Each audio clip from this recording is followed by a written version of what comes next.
खतरनाक बात क्या हुई कि भारत को आजाद करने का कानून अंग्रेजों की संसद में बनाया गया।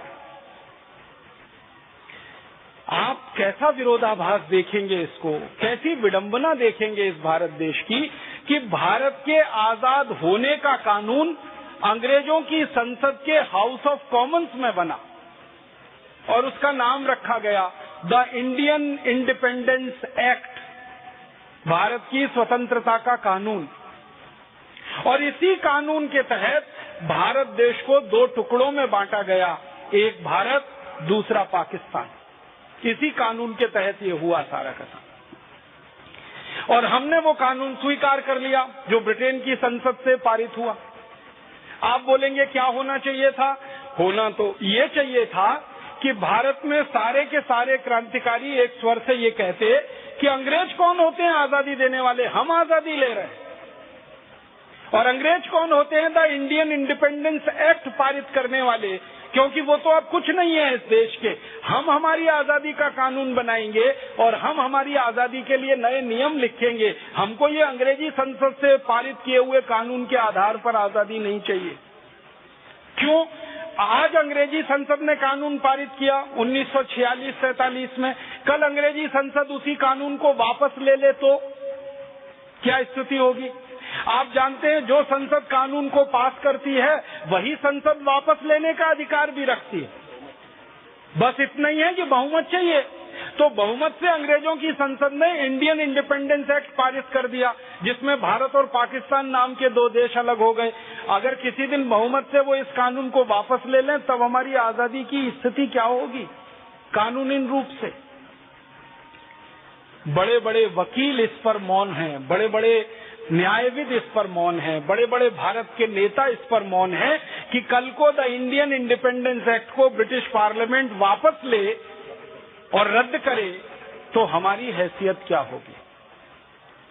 और हम इससे भी ज्यादा एक बड़े मकड़जाल में फंस गए अंग्रेजों की संधि के कि भारत आजाद हुआ लेकिन अंग्रेजों के मातहत ही है। ये आपको मालूम है? भारत अभी भी अंग्रेजों के मातहत है, अंग्रेजों के नीचे है। ये जो कॉमनवेल्थ एक शब्द आप सुनते हैं ना, Commonwealth, COMMON, common WALTH, Commonwealth माने होता है सामान्य संपत्ति। तो ये कॉमनवेल्थ माने अंग्रेजों की सामान्य संपत्ति। ये दुनिया में 71 देश हैं, भारत उसमें से एक है, ऑस्ट्रेलिया एक है, न्यूजीलैंड एक है, अफ्रीका के देश उसमें है। इन सबको कॉमनवेल्थ नेशन कहा जाता है, कॉमनवेल्थ देश कहा जाता है, राष्ट्रमंडल देश कहा जाता है। ये कॉमनवेल्थ है किसकी? ये ब्रिटेन की महारानी की है। ये 71 देशों की संपत्ति।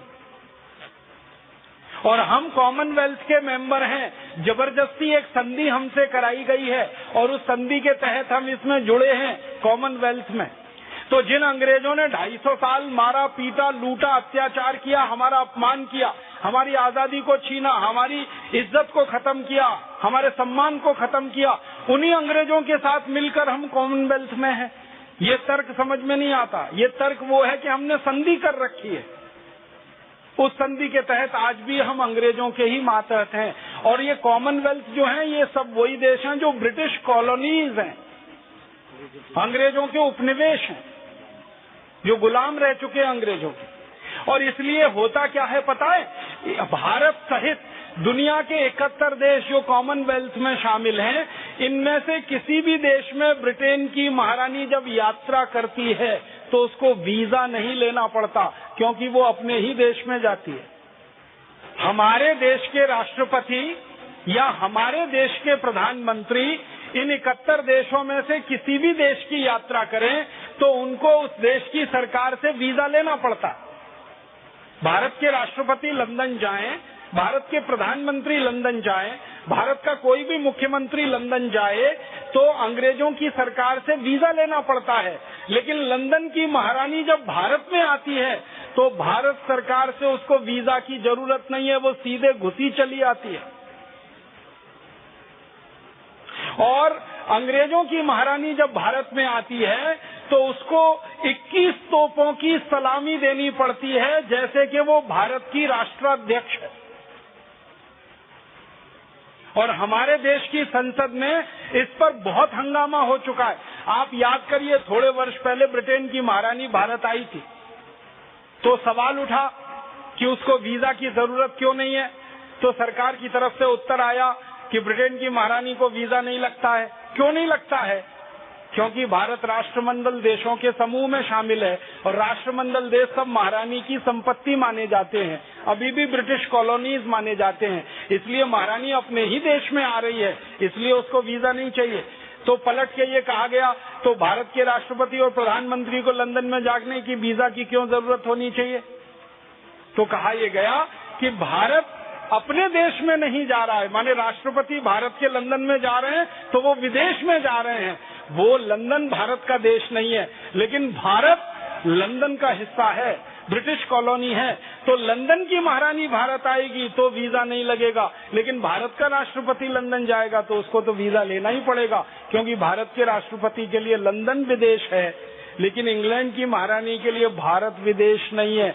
इतने शर्मनाक स्थिति में हमने आजादी पाई है इस देश की।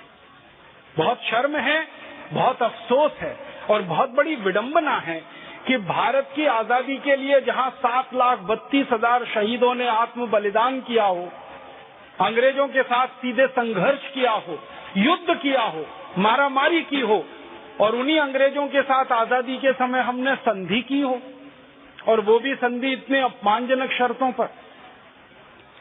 तो ट्रांसफर ऑफ पावर के जो डॉक्यूमेंट्स हैं वो ये बताते हैं कि भारत की आजादी अंग्रेजों ने दी, हमने आजादी ली नहीं, और वो आजादी दी गई है कानून के आधार पर। कानून का नाम है द इंडियन इंडिपेंडेंस एक्ट, और इसी कानून में मैंने आपको कहा भारत से पाकिस्तान एक अलग देश बनेगा, उसकी पूरी व्यवस्था इसी कानून में तय की गई। माने भारत और पाकिस्तान का बंटवारा लंदन में हुआ है, वहां से तय हुआ है और अंग्रेजों के द्वारा कराया गया। तो हम फिर फंस गए एक मकड़ जाल में, एक दूसरी संधि। और इसी ट्रांसफर ऑफ पावर एग्रीमेंट में सैकड़ों हजारों छोटी छोटी संधियों की बातें हैं जिनको कहना मुझे बहुत शर्म आती है। हमने वो बातें जैसी तैसी रख ली हैं।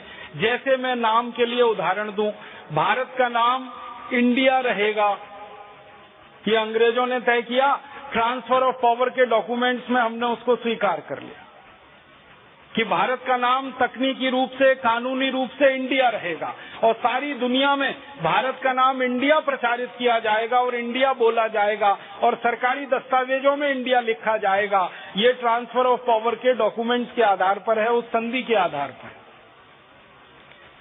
तो आज तक भारत का नाम इंडिया चला आ रहा है। दुनिया में किसी देश के दो नाम नहीं है। पाकिस्तान का नाम पाकिस्तान है, बांग्लादेश का नाम बांग्लादेश है, मॉरिशस का नाम मॉरिशस है, जापान का नाम जापान है, चीन का नाम चीन है, रूस का नाम रूस है। सारी दुनिया के देशों के नाम आप ढूंढेंगे तो एक और एक ही नाम है।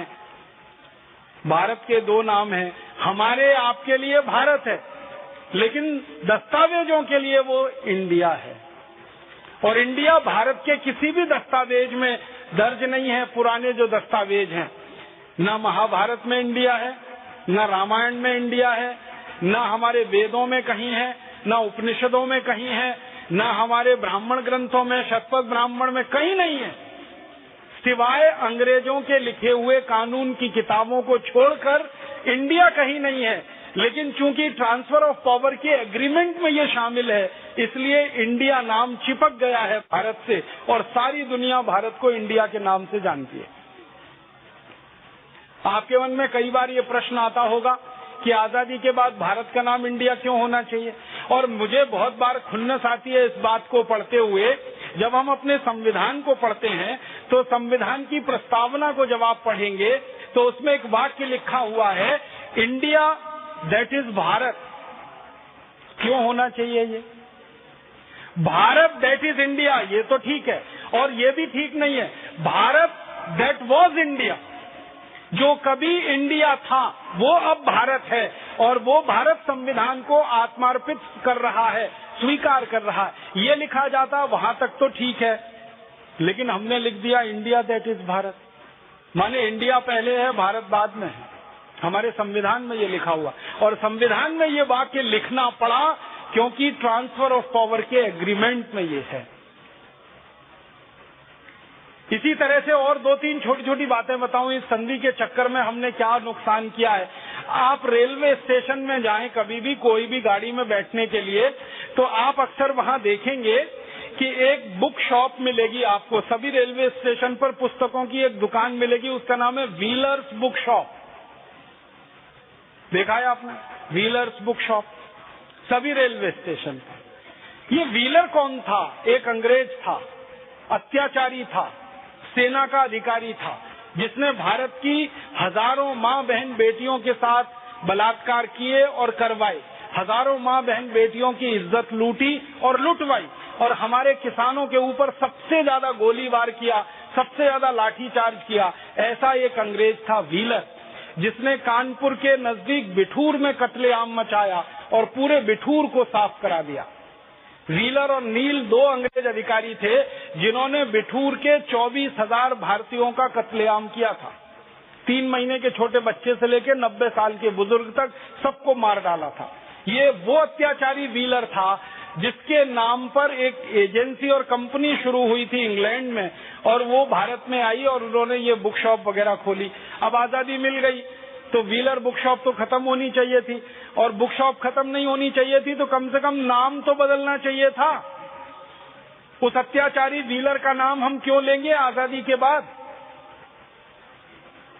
लेकिन वो अभी तक नहीं बदला गया, क्योंकि वो ट्रांसफर ऑफ पावर के दस्तावेजों में है, संधि में है। ऐसी शर्मनाक बहुत सारी बातें।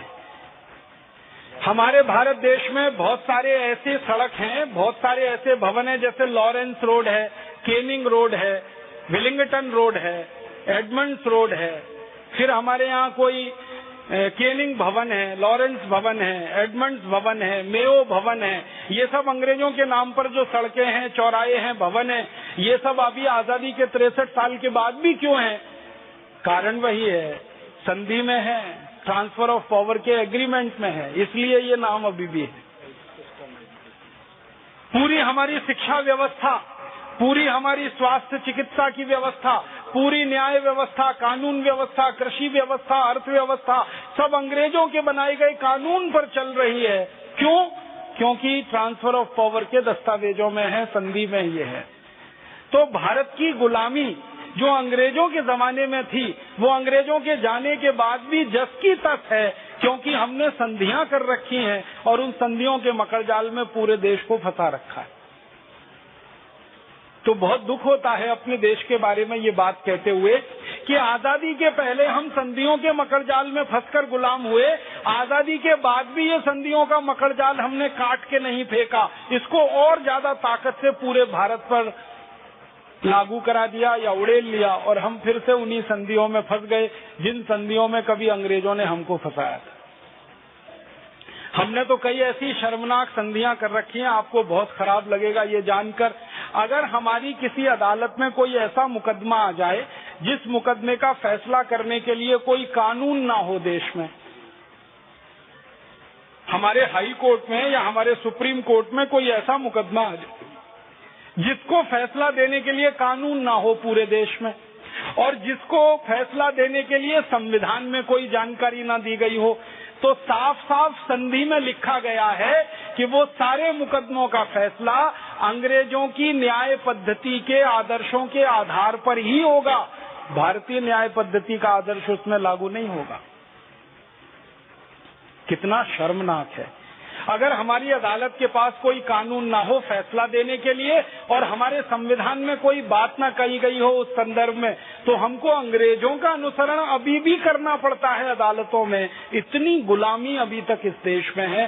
कारण क्या है? वो संधि में लिखा हुआ है, ट्रांसफर ऑफ पावर एग्रीमेंट में लिखा हुआ है।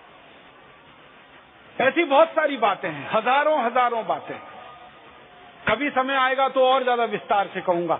आज मैं संकेत में ये कह रहा हूं कि आजादी के पहले हम संधियों में फंसे और आजादी के बाद भी इन संधियों में फंसते चले गए। तो आप बोलेंगे आजादी के पहले के राजाओं के बारे में तो आपने ये टिप्पणी कर दी कि वो अंग्रेजी नहीं जानते थे, इसलिए अंग्रेजों की चाल में फंस के संधियों के गुलाम हो गए। लेकिन आजादी जब मिली हमको, या तथाकथित आजादी जब दी गई हमको, तब जमाने के नेता तो खूब अच्छी अंग्रेजी जानते थे। फिर वो क्यों इस मकड़ जाल में फंस गए? उसका कारण थोड़ा सा भिन्न है। आजादी के पहले के जो हमारे राजा महाराजा थे वो अंग्रेजी नहीं जानने के कारण अंग्रेजों की चालाकियों का शिकार हुए, लेकिन आजादी मिलने के बाद के जो राजा महाराजा बने वो अंग्रेजों को अपना आदर्श मानते थे, इसलिए उन संधियों में फंस गए। वो मानते थे कि अंग्रेजों से अच्छा कोई नहीं है पूरी दुनिया में। भारत के आजादी मिलने वाले दौर के नेताओं के भाषण अगर आप सुनेंगे ना, संसद में सारे भाषण मौजूद हैं। हमारे प्रथम प्रधानमंत्री से लेकर आखिरी अभी तक के प्रधानमंत्री के सब भाषण मौजूद है। वो ये कहेंगे कि सारा आदर्श अगर है तो अंग्रेजों के पास, आदर्श शिक्षा व्यवस्था तो अंग्रेजों की, आदर्श चिकित्सा व्यवस्था अंग्रेजों की, आदर्श न्याय व्यवस्था अंग्रेजों की, आदर्श कानून व्यवस्था अंग्रेजों की, आदर्श अर्थव्यवस्था अंग्रेजों की, आदर्श कृषि व्यवस्था अंग्रेजों की। हमारे देश के आजादी के समय के नेताओं को अंग्रेजों से बड़ा आदर्श दिखाई नहीं देता था, और इसलिए संसद में वो ठोक ठोक के कहते थे कि हमको तो भारत अंग्रेजों जैसा बनाना है, इसलिए अंग्रेज जिस रास्ते पर हमको चलाएंगे उसी रास्ते पे देश को ले जाना है। इसलिए वो संधियों में फंसे। हमारे राजा महाराजाओं को अंग्रेजी नहीं आती थी, इसलिए संधियों में फंस गए। लेकिन आजादी के दौर के राजा महाराजाओं को खूब अच्छी अंग्रेजी आती थी, क्योंकि वो तो इंग्लैंड में ही पढ़े थे, वहीं बड़े हुए थे, वहीं पर उनका सारा संस्कार हुआ था। उनको तो खूब अच्छी अंग्रेजी आती थी, लेकिन उनके आदर्श अंग्रेज थे, उनके भगवान अंग्रेज थे, उनके लिए देवता अंग्रेज थे, उनके लिए सभ्यता और संस्कृति का माने ही अंग्रेजी था। इसलिए वो अंग्रेजियों के दुष्चक्र में फंस गए और संधियों के दुष्चक्र में, अंग्रेजियत के दुष्चक्र में फंस गए। दोनों समय में अलग अलग हमारे साथ विरोधाभास हुए, या कहें तो दोनों समय अलग अलग तरह की दुर्घटनाएं हमारे देश में हुई, और ये संधियों का मकड़जाल फिर बढ़ता ही गया। हम सबसे पहले आजादी के बाद जिस संधि में फंसे, मैंने कहा था ट्रांसफर ऑफ पावर एग्रीमेंट, फिर उसके बाद इंडियन इंडिपेंडेंस एक्ट की संधि, फिर उसके बाद कॉमनवेल्थ की संधि, फिर धीरे धीरे हमारे ऊपर और बहुत सारी संधियां ला दी गई। उनमें से एक महत्वपूर्ण संधि है जो इस समय हमारे लिए गले की फांसी का फंदा जैसा बनी हुई है। एक संधि हुई हमारे देश की सरकार के द्वारा दूसरे देशों के साथ, और उस संधि का नाम है वर्ल्ड बैंक ट्रीटी, विश्व बैंक की संधि। फिर एक हुई अंतर्राष्ट्रीय मुद्रा कोष की संधि। मैं आपको एक छोटी तकनीकी बात बताता हूँ। दुनिया में संधियां दो तरह की होती हैं।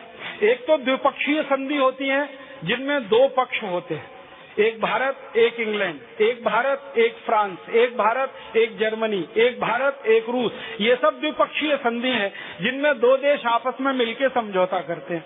ये जो द्विपक्षीय संधियां होती हैं ये दोनों देशों की सुविधाओं पर आधारित होती है। दोनों देशों की मर्जी है तो संधि होगी, अगर दोनों में से किसी एक देश की भी मर्जी नहीं है तो संधि नहीं होगी। ऐसी द्विपक्षीय संधियां होती हैं।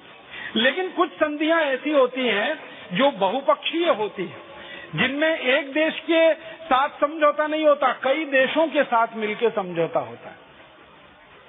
उनको बहुपक्षीय संधि कहते हैं, अंग्रेजी में उनको मल्टीलैटरल एग्रीमेंट कहते हैं। तो जो बहुपक्षीय संधियां होती हैं ये खतरनाक होती है। इनमें क्या होता है कि कोई एक देश अगर सहमत नहीं है तो भी जबरदस्ती उसको शामिल करा के सहमत बनाया जाता है, जबरदस्ती।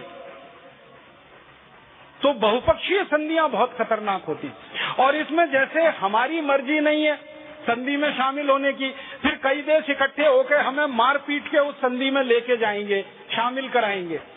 कुछ वो इस तरह से होता है जैसे भेड़ों के बाड़े में कोई एक भेड़ जाना नहीं चाहती तो दूसरी कई भेड़ों को उसके पीछे छोड़ दिया जाता है और वो धकेल धकेल के उसको बाड़े में ले जाती है। वैसे ही होता है बहुपक्षीय संधि में। भारत नहीं चाहता किसी संधि में शामिल होना, लेकिन भारत के जो पड़ोसी देश हैं या दूसरे देश हैं वो इकट्ठे हो जाएंगे, भारत पर दबाव डालेंगे, और दबाव इतने हद तक डालेंगे कि झक मार के भारत को उसमें शामिल होना पड़ जाए। वो बहुपक्षीय संधि होती है। और बहुपक्षीय संधि को रद्द करना बहुत ही मुश्किल होता है क्योंकि वो कई देशों के साथ होती है।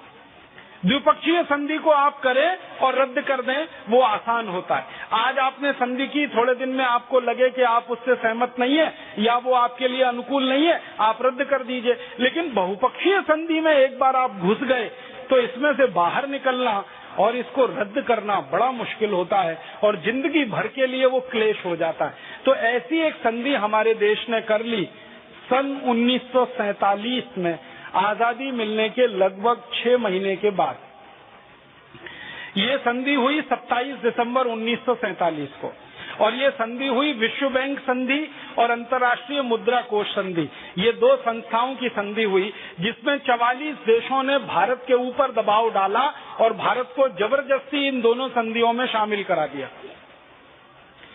ये संधि क्या हुई?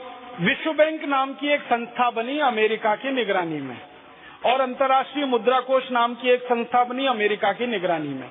ये दोनों संस्थाओं का जन्म 27 दिसंबर 1947 को हुआ। ब्रेटन वुड नाम का एक छोटा सा स्थान है अमेरिका में, वहां पर इन दोनों संस्थाओं को पैदा किया गया। इन संस्थाओं का लक्ष्य क्या रखा गया? विश्व बैंक नाम की संस्था बनाई गई इस बात के लिए कि दुनिया के देशों को जब भी कर्ज लेने की जरूरत पड़े तो विश्व बैंक के पास वो जाएं और विश्व बैंक उनको कर्जा दे किसी भी काम के लिए। बदले में वो देश अपना अपना अंशदान विश्व बैंक में जमा करें। इसको थोड़ा समझिए। विश्व बैंक नाम की एक संस्था बनाई गई, उसमें ये व्यवस्था की गई कि भारत जैसे 44 देश कुछ कुछ अपने हिस्से का पैसा विश्व बैंक में जमा करें और जब जरूरत पड़े तो वहां से कर्ज ले लें। ऐसे करके ये संस्था बनाई गई। आप देखिए क्या मूर्खता की ये संधि है, कैसे फंसाया भारत को। पहले आप अपना अंशदान वहां जमा करो, $1 अरब, $2 अरब जो भी तय हुआ, 44 देश मिलके एक वहां बनाएंगे कोष, फिर उसमें से कर्जा ले लो जरूरत पड़ने पर। ये विश्व बैंक का बनाया गया। तो विश्व बैंक का ऐसी स्थापना कर दी गई, भारत को जबरदस्ती इसमें सदस्य बना दिया गया। और ऐसी ही एक संस्था बना दी गई अंतर्राष्ट्रीय मुद्रा कोष, उसमें भी यही नियम था। 44 देशों ने मिलकर इसको बनाया अंतर्राष्ट्रीय मुद्रा कोष को, भारत भी जबरदस्ती उसमें शामिल हो गया। और उसमें भी यही था कि अपना अपना अंशदान ये सभी देश अंतर्राष्ट्रीय मुद्रा कोष में जमा करें और जरूरत पड़ने पर कर्ज ले लें। तो विश्व बैंक और मुद्रा कोष 2 संस्थाएं बनी 1947 27 दिसंबर को, और वहां से एक संधि हुई जिसमें भारत भी शामिल हो गया अन्य 44 देशों के साथ। धीरे धीरे इस संधि में शामिल देशों की संख्या बढ़कर 186 हो गई। अब 2009 में विश्व बैंक और अंतर्राष्ट्रीय मुद्रा कोष की संधि में 186 देश शामिल हैं, भारत भी उसमें से एक है। और भारत के बारे में ये कहा जाता है कि जिस दिन से ये दोनों संस्थाएं बनी उसी दिन से भारत इसमें शामिल है। अब आप बोलेंगे जी इसमें बुराई क्या है? इसमें देखिए क्या बुराई है जो समझने लायक है। वो ये कि अंतर्राष्ट्रीय मुद्रा कोष और विश्व बैंक में हम अपना अंशदान जमा करते हैं हर साल, वो घटता बढ़ता रहता है। कभी $2 अरब है, कभी $3 अरब है, कभी $1.5 अरब है, कभी $2.5 अरब है। 1 अरब में 100 करोड़ होते हैं और $1 में 50 रुपए होते हैं। तो हमारा अंशदान हर साल हमें देना पड़ता है विश्व बैंक में, अंतर्राष्ट्रीय मुद्रा कोष में। फिर कभी अचानक हमें कर्जे की जरूरत पड़ती है और हम विश्व बैंक और अंतर्राष्ट्रीय मुद्रा कोष के पास जाते हैं कि हमें कर्जा दे दो। तो ये दोनों संस्थाएं कर्जा देने के पहले कुछ शर्तें लादती हैं हमारे ऊपर, और उन शर्तों का पालन अगर हम करेंगे तो वो दोनों कर्जा देंगे, नहीं पालन करेंगे तो वो कर्ज नहीं देते। जब हम हमारा अंशदान वहां जमा करते हैं तब कोई शर्त नहीं है, वो कहते हैं लाओ लाओ लाओ लाओ जमा कर दो, जल्दी जल्दी दे दो। जैसे ही हमारा अंशदान उनके कब्जे में जाता है वो पूंजी उनकी हो जाती है, फिर वही पूंजी हमें कर्जे के रूप में लेनी है जिसका ब्याज भी हम देना चाहते हैं, लेकिन उस पर वो शर्तें लगाते हैं। शर्तें कैसी लगाते हैं?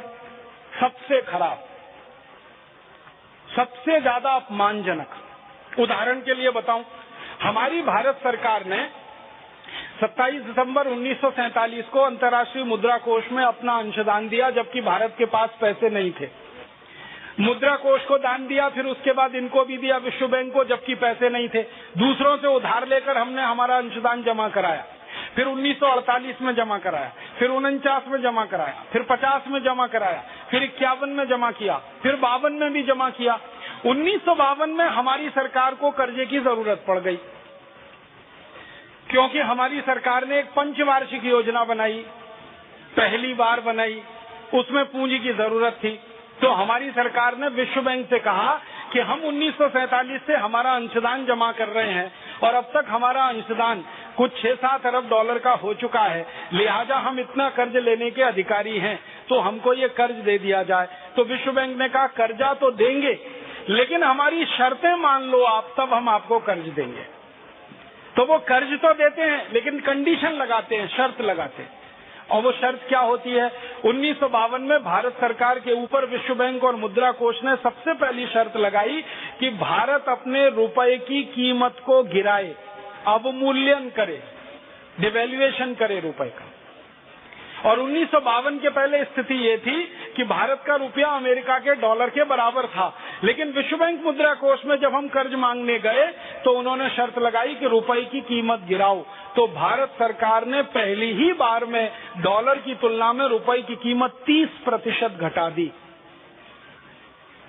फिर क्या हुआ? 1957 में फिर गए हम विश्व बैंक अंतर्राष्ट्रीय मुद्रा कोष में कर्ज मांगने के लिए, क्योंकि दूसरी पंचवार्षिक योजना के लिए पैसे की जरूरत थी। फिर उन्होंने हमसे कहा कि कीमत गिराओ रुपए की, फिर हमने कीमत गिराई। फिर 62 में हम गए, फिर हमने कीमत गिराई। फिर 67 में गए, फिर 72 में गए, फिर 77 में गए, फिर 82 में गए, फिर 87 में गए। और 1991 में तो विश्व बैंक और अंतर्राष्ट्रीय मुद्रा कोष ने कह दिया कि इतने प्रतिशत कीमत गिरानी पड़ेगी तभी कर्ज देंगे। तो भारत सरकार ने लगातार विश्व बैंक और मुद्रा कोष के कर्ज के दबाव में आकर रुपए की कीमत को जो गिराना शुरू किया 1952 से, आज रुपए की कीमत गिरकर कितनी हो गई है आप सोचिए। कभी लगभग $1 के बराबर था, आज $50 $1 के बराबर हो गया। तो मुद्रा कोष और विश्व बैंक की संधि की शर्तों में फंसकर भारत का क्या नुकसान हुआ? जो हमारी $1 के हैसियत की करेंसी थी, अब वो $50 $1 के बराबर हो गई। माने हम 50 गुना कीमत अपनी करेंसी की कम करा लिए, हमने 50 गुना कीमत अपनी संपत्ति की घटा ली, हमने 50 गुना कीमत अपने संसाधनों की कम कर ली, हमने 50 गुना अपनी इज्जत कम कर ली पूरी दुनिया के सामने। अमेरिका को ताकतवर बना दिया 50 गुना ज्यादा, अमेरिका का डॉलर 50 गुना कर दिया, अमेरिका की संपत्ति 50 गुनी बढ़ा दी, अमेरिका की समृद्धि 50 गुनी बढ़ा दी। तो अमेरिका को 50 गुना ताकतवर कर दिया हमने और अपने को 50 गुना कमजोर कर लिया हमने। ऐसी खतरनाक शर्तें होती हैं विश्व बैंक और मुद्रा कोष की। आप बोलेंगे जी इसमें क्या नुकसान है? मैं एक उदाहरण से समझाता हूँ। हम 1952 में अगर अमेरिका को $1 का सामान बेचें तो हमको $1 की कमाई होती थी। अब हमको अमेरिका को $50 का सामान बेचना पड़ता है, तब $1 की कमाई होती है। माने सामान 50 गुना ज्यादा जाता है, आमदनी हमारी उतनी ही आती है जो 1952 में आती थी। माने हमारा निर्यात 50 गुना सस्ता हो गया। अब इसका उल्टा सोचें, अब 1952 में अगर अमेरिका से $1 का हम माल खरीदें तो ₹1 ही खर्च करना पड़ता था। अब अमेरिका से $1 का माल खरीदना हो तो ₹50 खर्च करना पड़ता है। माने आयात हमारा 50 गुना महंगा हो गया, निर्यात हमारा 50 गुना सस्ता हो गया। और आयात निर्यात दोनों एक साथ $1 का करें तो 100 गुने का नुकसान हमारा पूरा का पूरा देश को हो गया। आपको एक अंदाजा बताऊं ये नुकसान कितना होता है? भारत देश की सरकार कहती है कि 2008 में भारत ने जो निर्यात किया है दुनिया के देशों को, वो लगभग 5 लाख करोड़ रुपए का है। ये निर्यात 5 लाख करोड़ रुपए का तब है जब $1 $50 का है। मान लीजिए $1 $1 का होता और 5 लाख करोड़ का ही हम निर्यात करते तो ये निर्यात हमारा 250 लाख करोड़ का बैठता। मैं आपको समझाना चाहता हूँ, जो चीजें हमने अभी 5 लाख करोड़ रुपए की बेची हैं, उनका वास्तविक मूल्य 250 लाख करोड़ है। माने 250 लाख करोड़ की चीजें हमने 5 लाख करोड़ में दे दी, कौड़ी के भाव में दे दी, देश को लुटा दिया हमने। और एक साल में इस देश का 245 लाख करोड़ का नुकसान करा लिया हमने मुद्रा का अवमूल्यन करके। इतनी बड़ी चपत और चोट इस देश को लगती है जब मुद्रा का अवमूल्यन होता है। इसको और ठोस रूप में आपको मैं समझाता हूँ, आपके समझ में आ जाए ताकि आप करोड़ों लोगों को ये समझाएं। जब हम मुद्रा में $1 के बराबर थे, $1 $1, तब हम अमेरिका को कच्चा लोहा बेचें या दुनिया के किसी भी देश को कच्चा लोहा बेचें तो 1 किलो कच्चा लोहा हमारा बिकता था 7 सवा 7 रुपए का, क्योंकि रुपया और डॉलर बराबर था। अब कच्चा लोहा हम अमेरिका और दुनिया के देशों को बेचते हैं।